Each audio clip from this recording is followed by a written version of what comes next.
Thanks for checking out this movie review video. This is for the 2022 film Influencer. It's a Shudder original and it's coming to Shudder on Friday, May 26th. So this is a no spoiler review.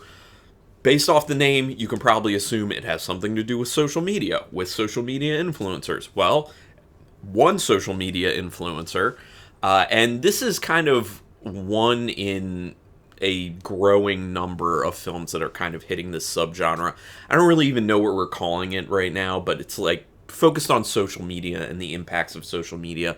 There's usually a lot of kind of commentary on people, especially in this instance, like influencers, people using social media, stuff like that. I liked this movie enough. I didn't love it. You'll see that with my rating at the end. But there's good to it, there's bad to it, and obviously I'm going to break that down. But let's get into it. Directed by Kurtis David Harder, who also did Cody Fitz, In Control, and Spiral.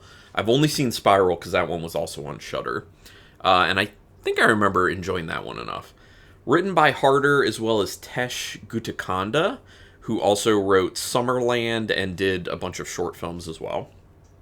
Again, Shudder original coming Friday, May 26th. Quick synopsis. Again, don't want to give away too much with these synopses, but it is about a social media influencer who goes to Thailand because she's looking to spend some time away, but she's also still very much turned on as far as her job goes of still posting to social media because you can't get away from that stuff. She ends up meeting someone there and things turn horror. Light horror, in my opinion. It's not like a full-on horror film. It's like some horror to it. Maybe some people would just call this like horror adjacent type film, but intriguing enough, in my opinion. I do think it's worth a shot if A, you've seen the trailer and it looks interesting to you, or B, the premise just sounds interesting to you. Or what I'm going to say now sounds interesting to you. So the opening scene of the film definitely raises a lot of questions. This is something that a lot of films do, is their opening scene, they're going to hook you with something. This one does. Nothing's really even said. They're just kind of like showing you something. And it leads to a ton of questions. I mean, immediately when I was watching, I was like, okay, I see what you're showing me here, and I want to know how this happened. So it's one of those types of films where it's like, this is something from later on in the timeline. Now we're going to take you back, and you'll end up finding out how we got here. So, but it's good. I like that type. It starts with a light and fun feel to it, which makes sense because it's based on a social media influencer type angle, which, if people haven't noticed, that's what people do on social media. They try and keep things very like light and upbeat, and a lot of people really aren't who you think they are. Like, I definitely know of some people on social media, like, who have YouTube channels who are one way on their YouTube channel, and then I've seen them, like, streaming on Twitch or something, and they're a totally different, well, not a totally different person, but they're pretty different. It's like people edit themselves. And, you know, I'll speak to myself because it probably makes people start wondering about me since I'm saying this. I've said this before, I forget what video it was, but personality-wise, I'm pretty much the same person. The only thing is, I swear a good amount in my personal life. I don't do that here just because, you know, YouTube doesn't like that type of stuff. And I want to be able to have ads on my videos, so I think that's pretty much the difference. Also, the other difference is that I'm usually a little lower energy than I am on these videos. I kind of like up my energy to kind of like make it more interesting for people when I'm talking about things. Also, what I'm talking about, I am very interested in, so, you know, it just kind of makes me a little more animated, so. But I am a hand talker in my normal life. Just know that. It's a subconscious thing. Anyway, turmoil for the main character doesn't take long to get started, so that's good. They don't wait a long time to end up starting to get the ball rolling. Unfortunately, in my opinion, once they get to a certain point, it seems like they get a little bit stuck. The pacing really does suffer because it just seems like they're kind of stretching it. It's like, well, we need more story, but we don't really know what to do that's interesting. I have an idea, which I'll talk about in a little bit, which would have been way better. Still, you know, won't bring up any spoilers, but Yeah, there are definitely some things they could have done to keep the pacing a lot better, but pacing's really good up until a certain point. I don't know, maybe like half hour in or so, and then it just really starts to go downhill with the pacing. Picks back up at the end, and in a few like short moments in between that. But yeah, overall pacing's not that great, unfortunately. The scenery, very nice. Love the scenery in this. Love that aspect of the film. I love when films do this, where they're shoot in beautiful locations, shoot in interesting locations. So I have something to look at, especially if the film is having pacing problems. So that's nice. The characters are intriguing, and you do want to learn more about them for the most part. I'm not going to say all of them, but the characters that count the most, I believe. There is one character in particular who you're supposed to kind of end up identifying with at one point in the film, and it seems like the way they introduce that character, you're like, I don't like this person. You know, like they're not that likable. So they didn't do a very good job of setting you up to actually like that person later on. So that's kind of an issue in my opinion, but yeah. But for the most part, the important characters, intriguing, well written, you want to know more about them. And that speaks to another thing. With the script writing, dialogue, well done. There's a lot of times I'm watching films, especially lower budget films, independent typically, where you're just like, ooh, this person doesn't know how to write dialogue, but these individuals do know how to write dialogue. It's very natural. You don't question it ever. Just saying.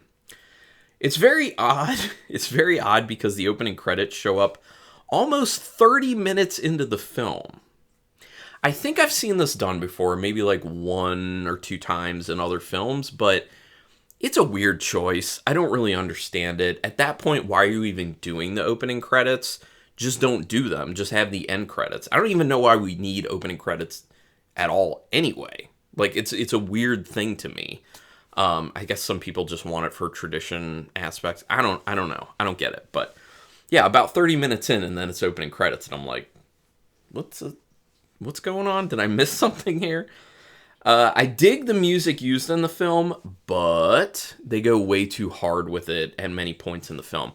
This is one of my things that I'm really into, like, harping on, which is if you're blasting music at your audience, you're not giving them the opportunity to feel, to take in, to like experience the film as they want to experience it. You're trying to lead them too much. And it gets to a point where it seems like you're treating your audience like they're stupid. Like they won't pick up on the mood that's supposed to be created in the scene. And I just don't like that. It's something that really bothers me, and this film does that. But the composition of the music used, I like quite a bit. It's just how loud they make it at times. You're just like, okay, just calm down, okay? It's just like when someone's telling you a story, and instead of like telling you the story, they're like screaming at you, and you're like, I can hear what you're saying, like, tone it down. It's just like that. There's some stuff said aloud in this film that maybe would have been better just being showed instead. This is an old like writing thing where it's kind of like show, don't tell. Don't have dialogue that tells you something that you could otherwise show in the film, and it would be more interesting if it's done that way. There's one thing in particular in this film that's within the first like half hour of the film that I was just like, really? Did we need to like say that out loud? Because people will see that. Like, you will demonstrate it, and they do demonstrate it. So you don't need to say it and then demonstrate it. It just didn't make a whole lot of sense to me. Shot pretty well, I will say. This film is shot pretty well. Harder knows what he's doing as far as directorial cinematography. Pretty good. There is a real big missed opportunity, in my opinion, with this. And this would help solve some of the pacing problems, maybe even all the pacing problems, where there's a point where they kind of stop checking in on a character, and if they had just put more of that in, it A, would have made the film more interesting, in my opinion, and B, would have actually saved the pacing, potentially altogether, like full on saved the pacing. It would have at least helped it a lot. So I just, instead of putting those things in, like I was saying earlier, where it's like you can tell they were just like, we need more story. Like, it seemed like the obvious and better choice would have been to check back in on that character multiple times. I'm just saying. So, yeah. There are some plot holes. And I know everyone who watches this, for the most part, will probably see these plot holes.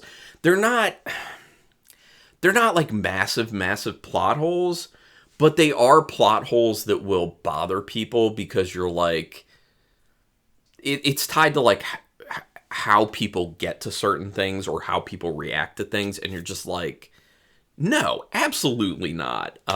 So yeah, there's some plot holes. So just understand that. There are also some lighting issues in this film. That's another thing I like to harp on. It's not throughout the entire film, but there are times where it gets dark and you cannot see what you need to see. Please, please, please be more careful with your lighting of scenes.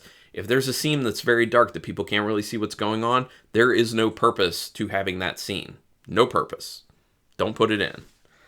The ending is okay-ish. I didn't love it. I didn't hate it. I was very in between on the ending. I was just kind of like, it's serviceable. Let me put it that way. It's an okay ending. I can see some people really liking that ending, just not me. After the initial premise is set up, it gets slow. So be prepared. This is what I was talking about the pacing. It really takes a step back. Unfortunate, in my opinion. There is an interesting aspect in this film of what an influencer's life looks like versus what it actually is. Kind of something I was already talking about, you know, especially people who are posting on social media all the time being like, look at how much fun I'm having in this place. And, you know, look at this, you know, look at how good I'm looking right now and how good I'm feeling right now. But their life is not 100% like that. Like, you don't see the behind the scenes stuff. You don't see the struggles that people are going through and when they're upset. Like, people put the best parts, for the most part, online when they're, you know, in an influencer role. So there is that's played with. There's also a strong commentary on the act of influencing and the envy that it can end up creating for the people who consume that stuff. So I like that aspect of the film. I think it could have been done a little bit differently based off things I've already said in this video, but it's still pretty solid. I didn't hate the film at all. So out of 5 stars with half stars in play, I would give it a solid 3-star rating. Hopefully there are people out there who find it and are like, I love this film, that's awesome. I'm sure there will be. So if you like it, if you hate it, if you're in between on the film, you can go ahead and share your thoughts with me in the comments. And we can do spoilers in the comments. That's totally fine if you want to. All good. But do me a favor before you're done with this video. Hit subscribe to my channel if you haven't. I would really appreciate that. That's your best way to support me. I really do appreciate that. Every time I know that someone has subscribed, I look and I'm kind of like, that's awesome. And thank you to that person. Also, you can leave comments. Any of my videos, I don't necessarily get back to them in a certain amount of time, but I try to get back to them within a few weeks. Because I do, you know, they add up. I ended up with a lot of comments, and I have other things going on. But hit the notification bell button if you want to know when I'm putting up videos, which I'm doing 3 a week. And that's all the stuff. Thanks for taking your time to watch this video. And until next time, keep it brutal.